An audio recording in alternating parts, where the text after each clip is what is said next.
प्रत्येक वर्ष की भांति इस वर्ष भी छत्तीसगढ़ में स्वतंत्रता दिवस बड़े ही हर्षोल्लास और गरिमा के साथ मनाया जा रहा है। समारोह का आयोजन भिलाई के नेहरू नगर के बटालियन में हुआ, जहां मुख्य अतिथि के रूप में छत्तीसगढ़ शासन के माननीय गृह मंत्री विजय शर्मा की गरिमामयी उपस्थिति रही। कार्यक्रम की शुरुआत राष्ट्रगान और ध्वजारोहण के साथ हुई।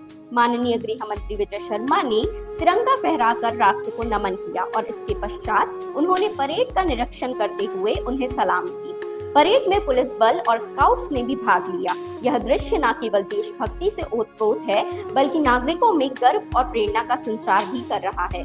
हर कदम हर ताल पर एक ही संदेश है, जय हिंद जय भारत। हर कदम हर ताल में एक ही संदेश है, जय हिंद